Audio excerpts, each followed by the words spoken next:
செய்தியை பார்த்து வருகிறோம். ஆரம்பாக்கத்தில் சிறுமியை தூக்கிச் சென்று பாலியல் வன்கொடுமை செய்த கொடூரம் அரங்கேறிய நிலையில் அந்த கொடூரன் கைது செய்யப்பட்டான். இந்த நிலையில் காவல் நிலையம் முன்பு போலீசார் குவிக்கப்பட்டிருக்கக்கூடிய அந்த அண்மை செய்தியை பார்த்து வருகிறோம். ரயில் நிலையத்தில் அதே இளைஞன் அதே சட்டை அணிந்து வந்த நிலையில் போலீஸ் அவனை கைது செய்தது. இந்த நிலையில் காவல் நிலையம் முன்பு போலீசார் குவிக்கப்பட்டிருக்கிறார்கள். விவரங்களோடு இணைகிறார் எமது செய்தியாளர் மகேஷ். விவரங்களை வழங்கலாம். வணக்கம். தமிழக ஆந்திர எல்லையோரத்தில் அமைந்துள்ள ஆரம்பாக்கம் காவல் நிலைய எல்லைக்குட்பட்ட பகுதியில் உள்ள அடர்ந்த மாந்தோப்பு பகுதியில் கடந்த 12ஆம் தேதி 8 வயது பள்ளி சிறுமி ஒருவர் வடமாநில வாலிபரால் பலாத்காரம் செய்யப்பட்டார். இது தொடர்பாக பள்ளி சிறுமியின் பெற்றோர் அளித்த புகாரின் அடிப்படையில் ஆரம்பாக்கம் போலீசார் வழக்கு பதிவு செய்து சம்பவம் இடத்தில் இருந்த சிசிடிவி கேமரா பதிவுகளை கொண்டு கடந்த 15 நாட்களாக தீவிரமாக குற்றவாளியை தேடி வந்தாங்க.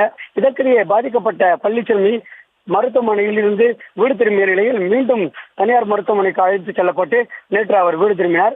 இந்த நிலையில கடந்த 15 நாட்களாக காவல்துறைக்கு பெரும் சவாலாக விளங்கிய இந்த விவகாரத்தில் தற்போது ஆரம்பாக்கம் அடுத்த சூலூர்பேட்டை, அதாவது ஆந்திர மாநிலம் சூலூர்பேட்டை ரயில் நிலையத்தில் வைத்து ஒருவரை சந்தேகத்தின் அடிப்படையில் கைது செய்து போலீசார் அவரை தீவிர விசாரணை நடத்தி வராங்க.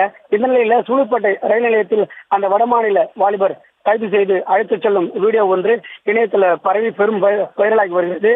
தற்போது கைது செய்யப்பட்ட நபர் சூலூர்பேட்டையில் உள்ள பஞ்சாபி தாபா ஒன்றில் பணியாற்றி வருவதாகவும் அவர் மேற்கு வங்கத்தைச் சேர்ந்தவர் எனவும் சனி மற்றும் ஞாயிற்றுக்கிழமைகளில் அவர் விடுப்பின் போது இதுபோன்ற ரயில் நிலையங்களிலும் இதர பகுதிகளிலும் சுற்றித் திரிவதாகவும் கூறப்படுகிறது. அதேபோல் ஆரம்பாக்கம் காவல் நிலையத்தில் சிறுமியின் உறவினர்களும் பொதுமக்களும் திரண்டதால் பெரும் பரபரப்பானது நிலவி வருகிறது. மேலும் சம்பவ இடத்தில் போலீசார் ஏராளமானோர் குவிக்கப்பட்டுள்ளனர். ராஜினி,